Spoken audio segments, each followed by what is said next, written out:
We stand here in the southern, eastern part of the plain of Jericho.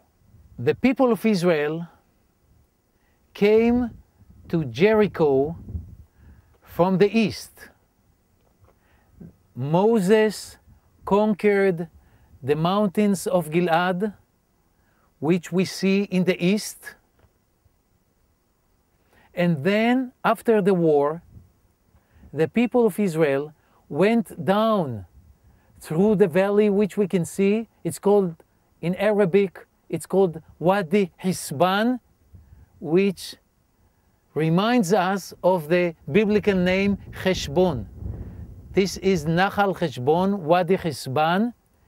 It's a wide valley, and the people of Israel, 2 million people, went down from the mountains of Gilad to the plains of Moab, right to the east. We can see the wide plain.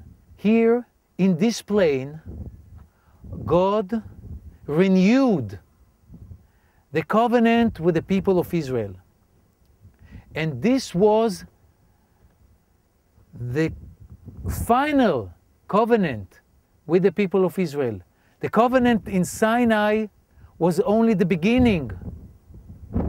Here, after 40 years of learning the laws of God with Moses, God renewed the covenant with the people of Israel. We read about this covenant in the book of Deuteronomy, chapter 29, verse 9. You stand this day, all of you, before the Lord your God. Your captains of your tribes, your elders, and your officers, with all the men of Israel, your little ones, your wives, and thy stranger that is in thy camp. All the people of Israel is standing here in this big plain called Arvot Moab, the plain of Moab. And here God renewed the covenant that thou should enter into the covenant of the Lord thy God, and into his oath, which the Lord thy God makes with you this day. It is very important to emphasize this day, that he may establish you, thee, today for a people to himself, and that he may be to thee a God, as he has said to thee, and as he has sworn to thy fathers, to Abraham, to Isaac, and to Jacob. So the covenant which made the Jewish people a people of God began in Sinai, but was finished here in this plain east of the Jordan River, the plain of Moab. And this was the end of the project of Moses, a project of 40 years. He brought the people of Israel out of Egypt and taught them and educated them for 40 years, brought them to the Jordan River, and finished the covenant of the people of Israel with God. Here Moses finished his project, and he was told by God to climb to the mountain of Nevo, the mountain of Nevo, which we can see east of us. Now church is located on top of this mountain, based on an ancient Christian church. That is the mountain where Moses finished his life. Here in this plain, this was the first time that Moses uttered the famous sentence Shema Yisrael, Adonai Eloheinu, Adonai Echad. Hear, O the people of Israel, your God, the Lord, is one God. And the people of Israel received that principle, received the faith in God, the one God, and entered into a covenant with God. Moses went up to the mountain of Nebo and died there on the mountain. He didn't cross the Jordan River. Joshua was his successor. Joshua became the leader of the people after Moses. And he crossed the Jordan River with the people of Israel. Here took place the miracle of the Jordan River stopping to bring water from the north to the south. The water stopped north of Jericho, and all the Jordan River south until the Dead Sea became dry. And the people of Israel, with Joshua as a leader, crossed the Jordan River. At that time, the Jordan River was wide, 200, 300 meters. We can see here the original width, the original Jordan River in the time of Joshua. And they crossed to the west, to the plain of Jericho. And they put the tabernacle, which wandered with them in the desert, this time they put it right here. After they put the tabernacle, they arranged the camp around the tabernacle, and they performed circumcision. The people of Israel were not circumcised in the desert because it was too dangerous to circumcise them in the desert.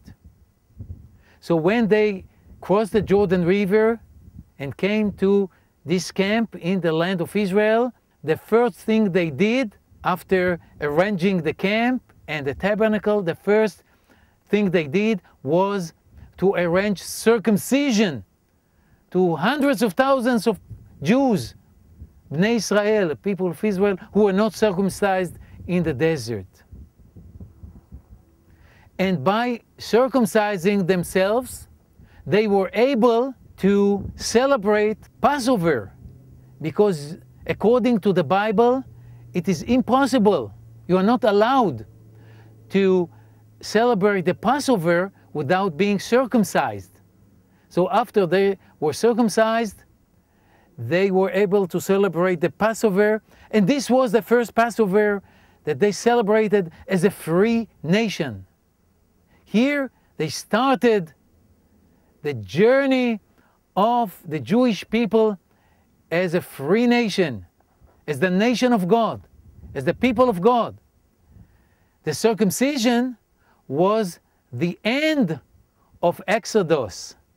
The Bible says it very clearly in the book of Joshua that the name of this site was Gilgal. And the reason that it was called Gilgal was, I read in Joshua chapter 5, verse 9, "And the Lord said to Joshua, this day have I rolled away the reproach of Mitzrayim, of Egypt, from off you." So he called the name of the place Gilgal to this day. So Gilgal in Hebrew means that God took away the reproach, the shame of Egypt. So the end of Exodus was here. And on the other side, this was the beginning, the starting point of the Jewish people as a free nation. Here, the covenant was finished. On the eastern side, on the plains of Moab, they received the Torah from Moses. In the western side, on the plains of Jericho, they were circumcised and celebrated the Passover. Where is the site of Gilgal? Where did the tabernacle stand exactly?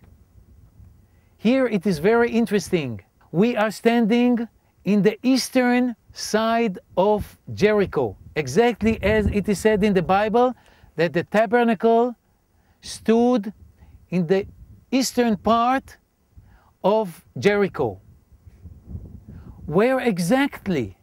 Here we have something very interesting. We have here a Christian tradition. There is right next to us a Christian monastery that is located next. It is called Dirchajle. It is based on an ancient Byzantine monastery established about 1600 years ago, in the beginning of Christianity.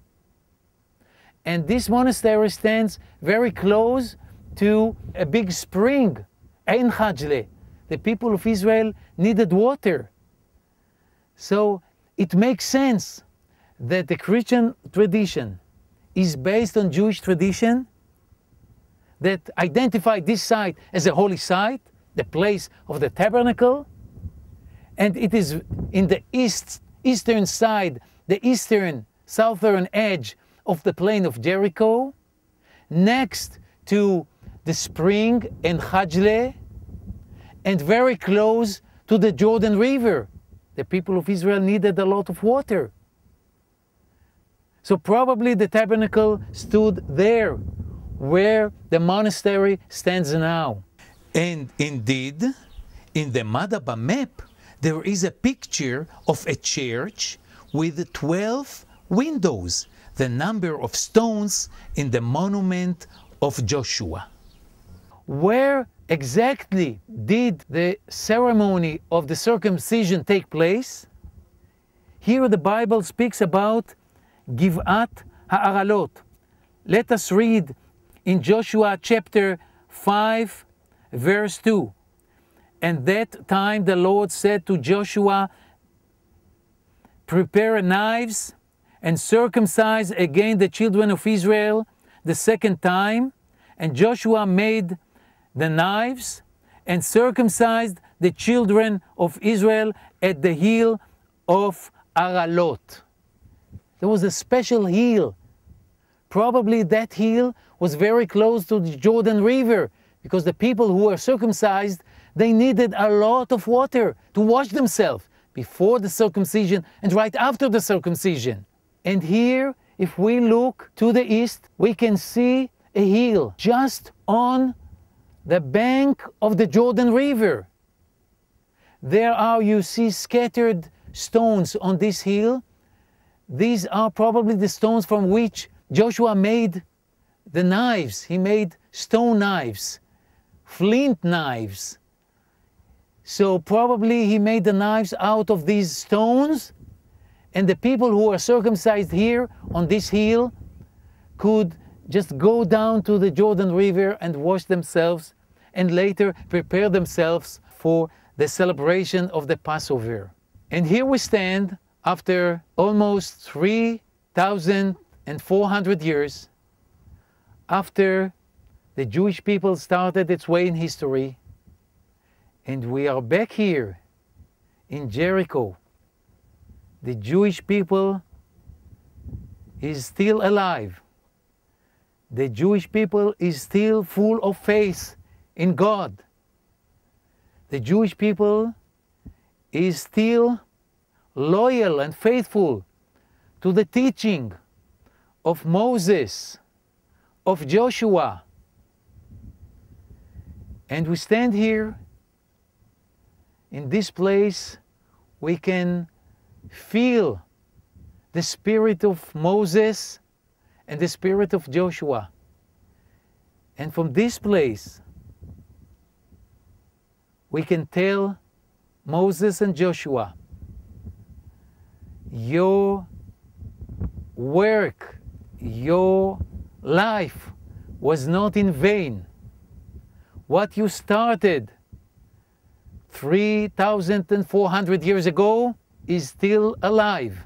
And we are here to witness that the last prophecy of Moses has come true. And here is the last prophecy of Moses that was recited right here on the plains of Moab. Here are the words of Moses. Then the Lord thy God will turn thy captivity and have compassion upon thee, and will return and gather thee from all the nations among whom the Lord thy God has scattered thee. Moses, we are back in our land. If thy outcasts be at the utmost parts of heaven, from there will the Lord thy God gather thee, and from there will he fetch thee. And the Lord thy God will bring thee into the land which thy fathers possessed, and thou shalt possess it. We are back. We have possessed the land. We have captured the land in the War of Independence, in the 6-Day War. And we believe that we shall be privileged to see the end of the prophecy. If thou shalt hearken to the voice of the Lord thy God, to keep his commandments, which are written in this book of the Torah. And if thou turn to the Lord thy God with all thy heart and with all thy soul.